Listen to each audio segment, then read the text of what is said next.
Uma produção. Bruá! Olá a todos e bem-vindos às Teorias da Conspiração.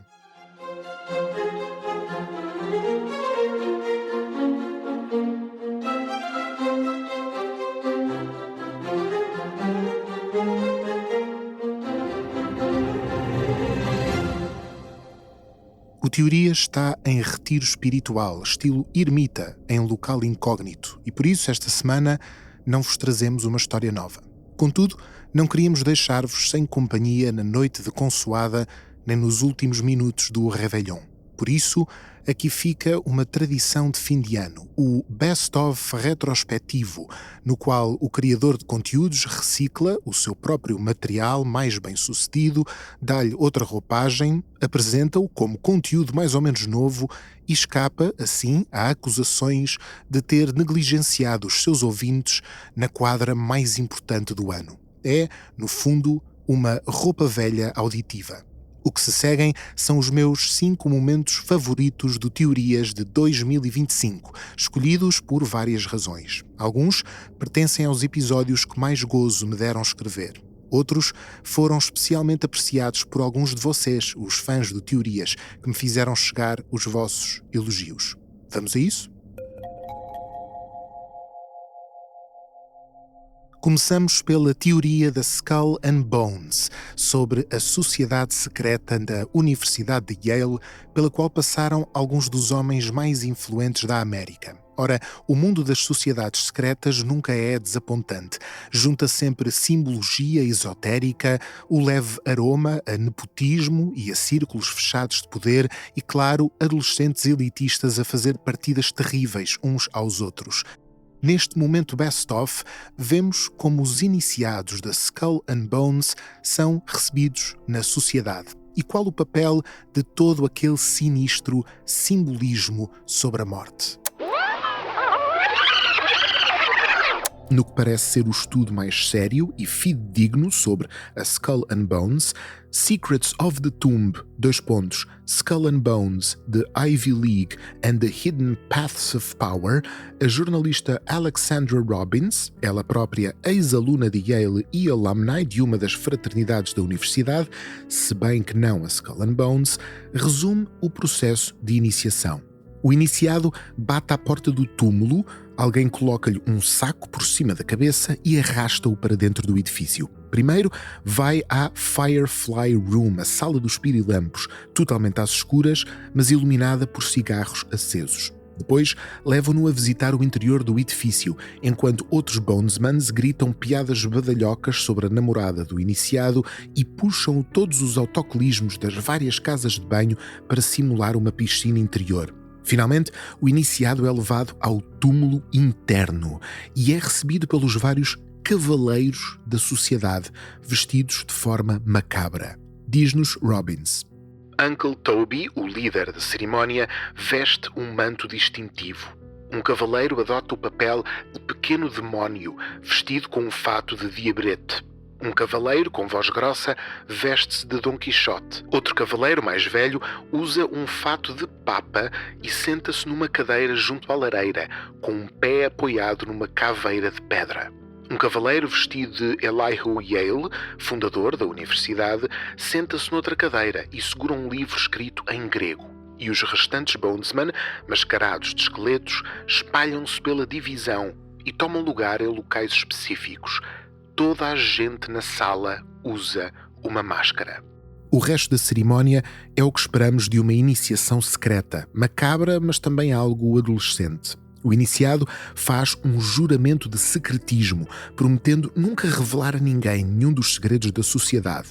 É forçado a beber sangue, entre aspas, na verdade é um refrigerante avermelhado, tipo Kool-Aid ou Gatorade, a partir de uma caneca em forma de caveira, amigavelmente apelidada de Yorick, uma referência à famosa caveira do Hamlet.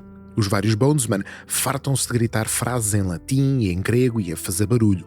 A certa altura, o pequeno diabo atinge o iniciado na cara com a ponta da sua cauda bifurcada. E no final, segue-se um banquete, uma festa que dura toda a noite e, aparentemente, os novos Bonesmen até têm a oportunidade de conhecer o staff que faz atendimento à sociedade secreta e que trata das bebidas, das refeições e da limpeza do túmulo. Mas este ambiente de fraternidade parece contrastar com a temática dos ossos, da caveira e da morte. Afinal, a Skull and Bones leva-se a sério ou não? Na sua simbologia, tal como noutras sociedades secretas, o que não faltam são referências a temas filosóficos. Tal como os maçons têm os seus aventais, compassos e simbologias egípcias e medievais, os Bonesmen atribuem grande importância metafórica à morte. E aqui também encontramos descrições para todos os gostos. Diz-nos Robbins: imagens da morte estão por todo o lado. Uma frase latina gravada numa parede diz «Tempus fugit», o tempo foge, o tempo voa. Dezenas de esqueletos e caveiras, tanto humanos como de animais, cobrem as paredes. Os sinais de exit são compostos por pequenas caveiras. Na cozinha, cada peça está marcada com SBT, de Skull and Bones Tomb. Copos e canecas de todos os tamanhos têm a forma de caveiras. Um Bonesman dos anos 70 explicou uma filosofia da sociedade escondida por trás desta negra decoração. Num local com tendência para o autoengrandecimento, o motif da mortalidade serve para dar perspectiva aos Bonesman. Ele disse-me: a Skull and Bones não é assustadora. Tudo aquilo é um contexto para que os jovens experienciem a finitude da existência. Sempre que olhávamos em volta, lembrávamos-nos que a caveira de um rei parece-se com a caveira de um homem vulgar. Deixamos este mundo iguais a todos os outros.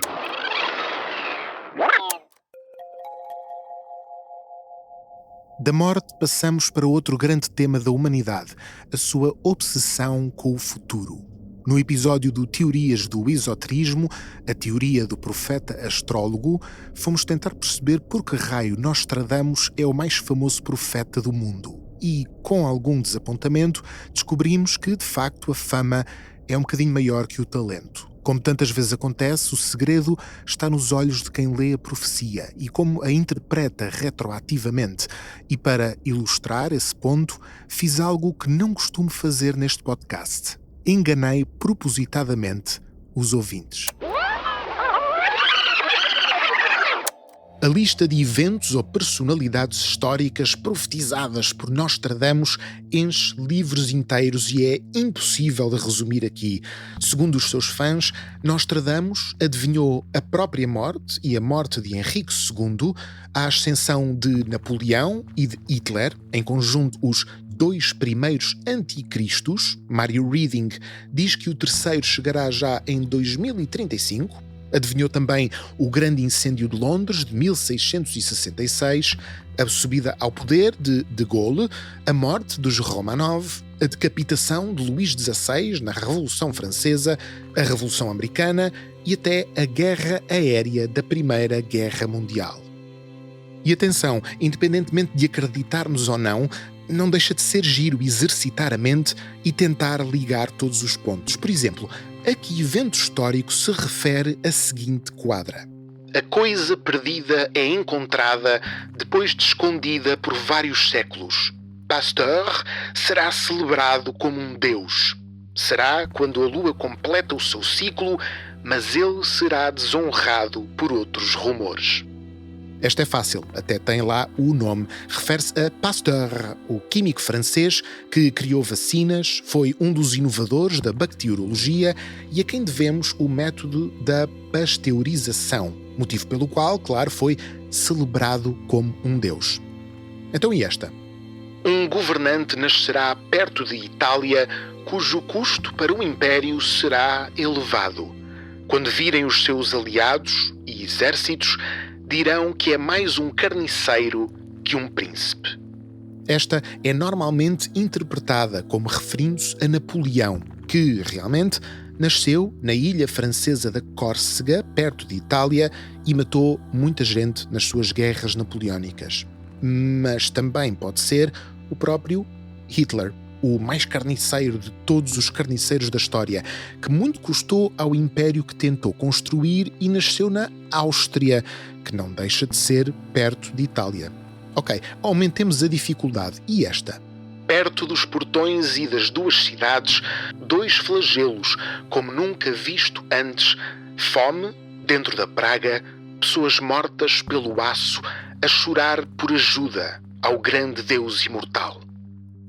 Esta quadra é descrita por Alan Hall, com alguma generosidade, diria eu, como uma inconfundível referência às explosões atómicas em Hiroshima e Nagasaki, talvez pelos dois flagelos em duas cidades. E lembram-se da quadra que conhecemos no início do episódio? O idoso de quem fazem pouco, desprovido da sua posição pelo estrangeiro que irá suborná-lo. As mãos dos seus filhos são devoradas à frente da sua cara.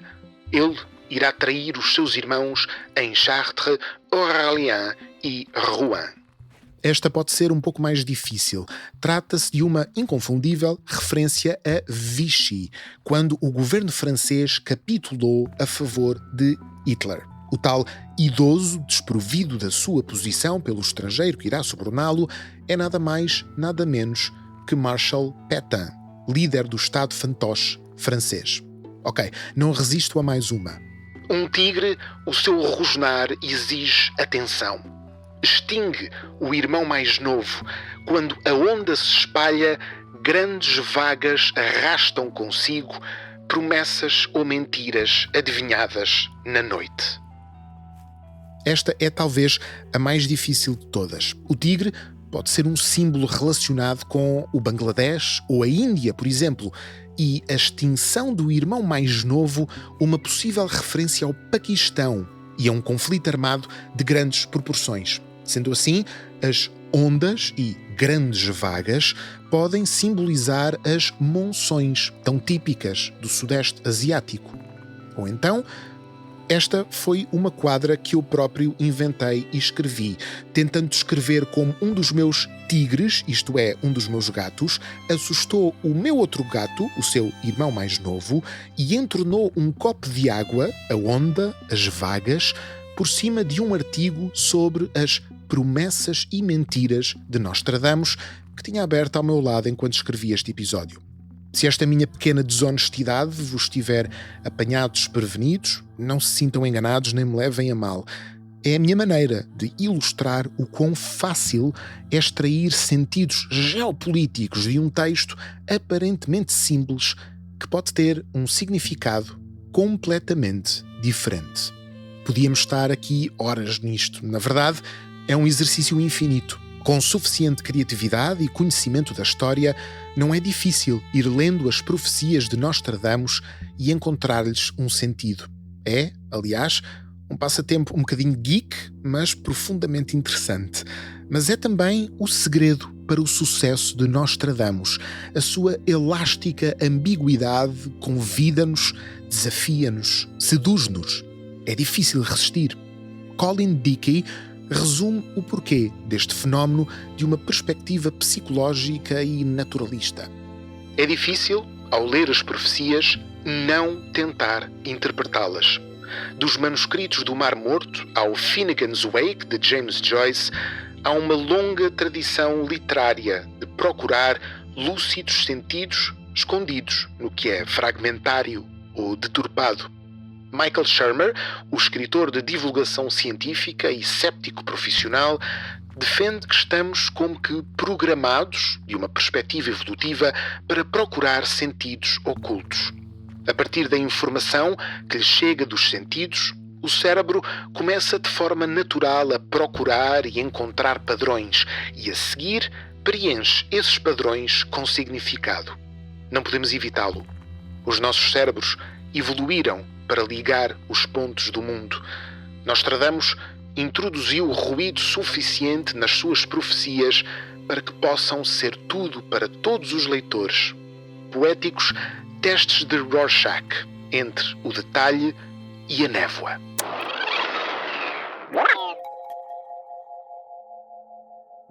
2025 foi também o ano de vários episódios do Teorias do Apocalipse. O meu fim do mundo favorito foi, de longe, o Apocalipse Cai do Céu, sobre a possibilidade de morrermos todos debaixo de um enorme asteroide. Episódios que metam ciência são sempre entusiasmantes para mim, mas melhor ainda quando conseguimos transformar um tema abstrato numa realidade muito concreta. Neste momento de best-of, perguntámos-nos o que aconteceria se um asteroide não só caísse na Terra, mas caísse em Portugal. Mas, por mais que gostemos de dinossauros, imaginar a sua extinção pode ser difícil. Nada como pensar no que aconteceria se um asteroide atingisse a Terra agora, neste preciso momento. Com algum esforço, encontra-se na internet meia dúzia de simuladores de impacto de asteroides na Terra, ainda que alguns sejam absurdamente técnicos e outros nem sequer permitam escolher uma cidade portuguesa. Felizmente, um programador chamado Neil Agarwal sentou-se a tentar resolver este problema, alimentou o seu computador com uma série de estudos, levantamentos estatísticos e previsões científicas e construiu um simulador fácil de utilizar até por um leigo como eu. A tentação é demasiado grande para resistir. Por exemplo, o que aconteceria se o asteroide de Tunguska, o tal que terraplanou florestas inteiras na Rússia em 1908, explodisse sobre Portugal? E para não ferir suscetibilidades, não escolherei nem Lisboa nem Porto como epicentro do desastre. Vamos pedir à simulação de Neil Agarwal que nos mostre o que aconteceria se um asteroide com 50 a 60 metros de diâmetro atingisse a uma velocidade de 27 km por segundo a Vila Algarvia de Armação de Pera. Diz-nos a simulação que, felizmente, e tal como aconteceu há mais de 100 anos, o asteroide rebentaria a mais de 5 km de altitude. No entanto, provocaria uma explosão equivalente a 27 megatoneladas de TNT. A onda de choque de 200 decibéis mataria 4 pessoas e seria responsável por danos pulmonares graves, ruptura de tímpanos e até queda de certos edifícios entre Portimão e Albufeira. A população de São Bartolomeu de Messines escaparia por pouco. No entanto, a tragédia era garantida. A onda de choque provocaria ventos de 290 metros por segundo, matando 7.500 pessoas.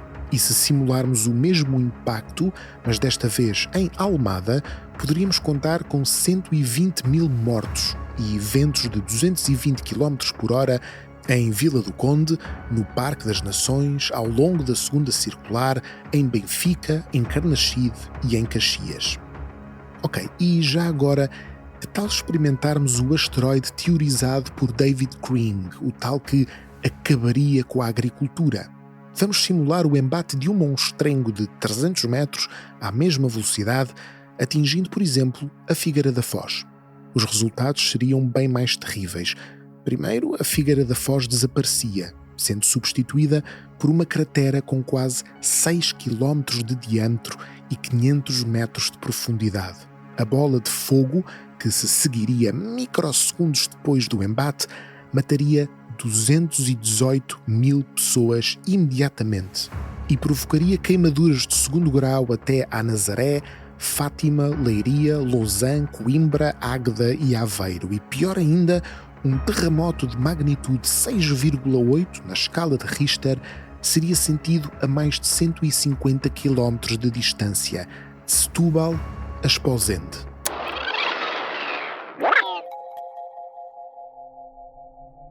Por vezes, escrever um episódio do Teorias é um processo de descoberta. São raras as vezes em que pego num tema e sei exatamente até onde irá levar-me. E por isso é muito agradável quando investigar e escrever sobre determinado tema conduz-me a conclusões surpreendentes, a um novo entendimento sobre o mundo das paranoias. Neste caso, juntou-se o útil ao agradável. Na altura eu andava a matutar sobre o que nos torna mais ou menos imunes a teorias da conspiração, quando, sem saber porquê, decidi-me por um dos temas que habitava há já muitos anos na minha infinita lista de temas para episódios: o naufrágio do Titanic. O naufrágio do Titanic, um dos acontecimentos mais consensualmente famosos do século XX, não parece ter gerado o mesmo entusiasmo paranoico e conspiratório que a morte do Kennedy, o 11 de setembro ou a Alemanha nazi. Pelo menos que eu tenha conseguido encontrar, ninguém culpa ovnis, astronautas antigos, bombas atómicas ou lasers espaciais judaicos pelo naufrágio.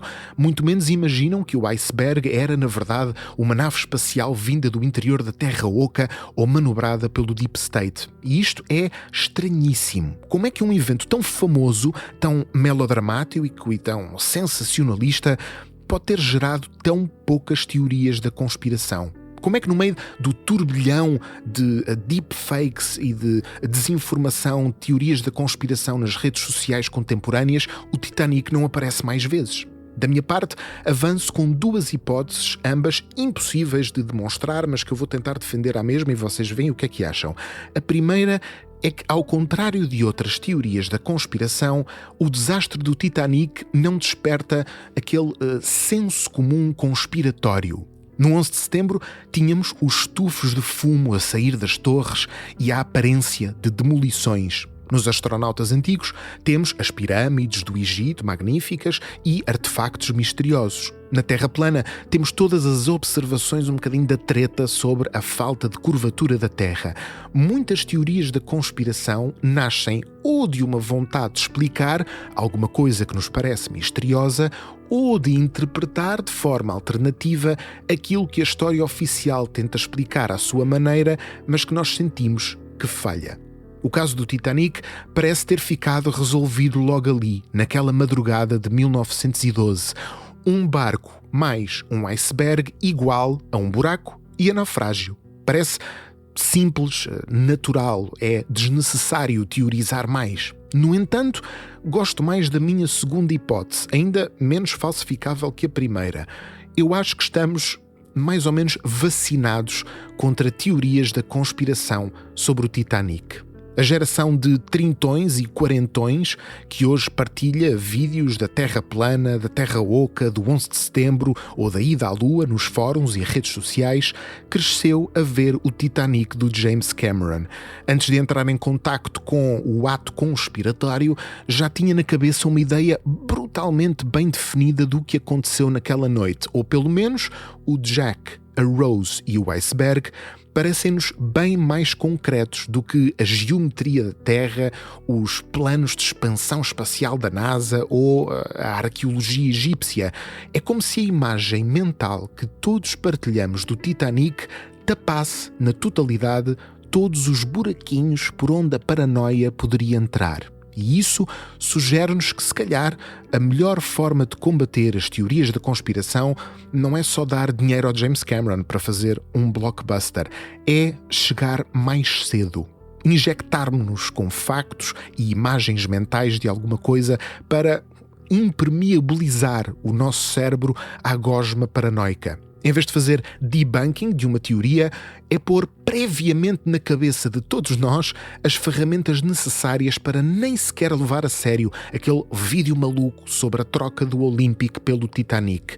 Mais do que a qualidade da informação que consumimos, a ordem pela qual a consumimos parece ser essencial.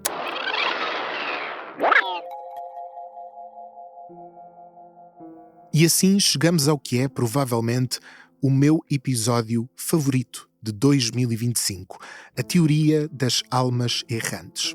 Adoro encontrar acontecimentos históricos que parecem teorias da conspiração, mas, ainda assim, são 100% autênticos. É uma boa forma de nos lembrarmos que a nossa intuição para o que é mais ou menos verosímil não chega para descobrir a verdade. A Operação Almas Errantes, ou Wandering Souls, é o exemplo perfeito disso, uma operação militar dos Estados Unidos durante a Guerra do Vietnã, na qual o exército americano bombardeou os pobres vietnamitas com mensagens áudio pré-gravadas, alegadamente de outro mundo. despertando o seu pavor por almas errantes e usando contra eles as suas superstições e espiritualidade. O que transforma este momento best-of que se segue num dos meus all-time favorites é o facto de termos conseguido usar o áudio original das gravações da Wandering Soul, a única forma de ilustrar o quão arrepiante esta história é. A ideia era tão simples quanto genial. Os americanos tinham de pôr as almas a falar. Os militares do 6º Batalhão de PSYOPs, no Vietnã, dedicaram-se à construção de uma série de cassetes de áudio. Diz-nos o podcast Radiolab. Durante semanas ou meses, não temos a certeza, uma equipa de técnicos de som e produtores fecharam-se num estúdio de gravação e levaram as novas técnicas de áudio ao seu extremo lógico. Usando os mais recentes equipamentos de som, incluindo o muito moderno gravador de cassetes, os produtores podiam sair para o mundo e colecionar sons. Captaram de tudo. Mulheres a chorar, crianças a gritar, homens a gemer, rituais budistas, música tradicional vietnamita e até o ruído de animais do Jardim Zoológico de Hanoi. Depois, brincaram aos efeitos, distorções, ecos, mudanças de frequência e de amplitude, tudo o que se lembravam para esconder a natureza dos sons originais e criar um leve equilíbrio entre o reconhecível e o desconhecido, entre o familiar e o sinistro. Mas o mais importante era a mensagem. Não basta assustar os soldados vietnamitas com músicas e ruídos animalescos.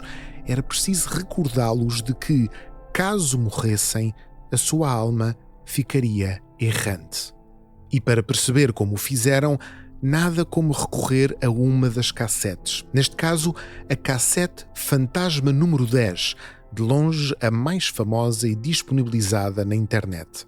Trata-se de 4 minutos de puro terror. Começa com uma música budista sobre uma cama de ruídos mecânicos. E, finalmente, surgem as primeiras vozes. Nada de palavras, apenas os sons guturais de alguém em sofrimento.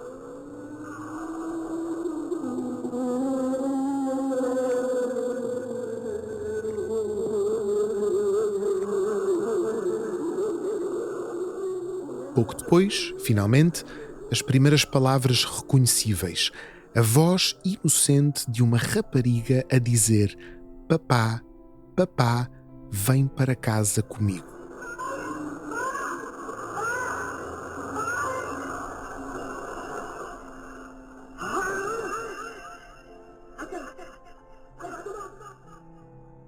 E a seguir, de um silêncio quase total, emerge a voz distorcida e ecoada de um único homem a dizer: "Meus amigos, voltei para dizer-vos que morri.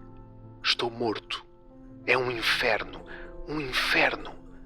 Uma morte sem sentido, sem sentido. Mas quando percebi a verdade, era tarde demais.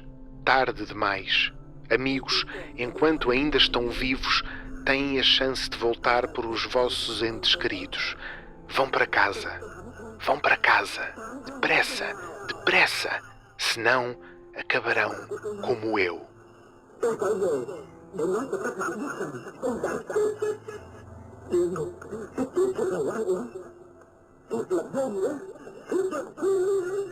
E depois de mais uns segundos de terríveis e dolorosos gemidos, a cassete termina e vem o silêncio.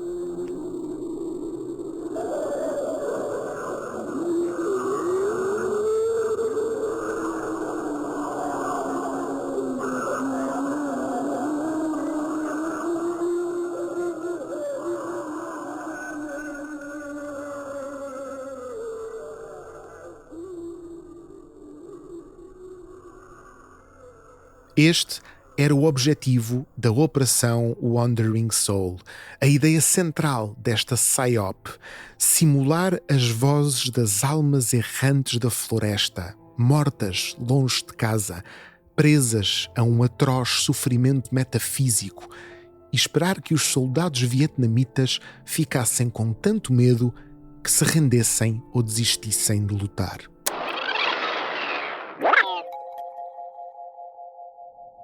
E pronto, estes foram o nosso Top 5 Momentos Best-of de 2025. Para os ouvintes mais fiéis, deixo um desafio. Há outro episódio deste ano que gostariam de ter visto neste top? Deixámos de fora o vosso momento favorito? Este best-of, afinal, não foi best nenhum, porque o episódio X ou o episódio Y é que deviam ter sido citados? Como sempre, podem deixar-nos um comentário a dar a vossa opinião. Mas para já é tempo de vos desejar boas festas e uma excelente entrada no novo ano. O Teorias da Conspiração regressa em 2026. Até lá.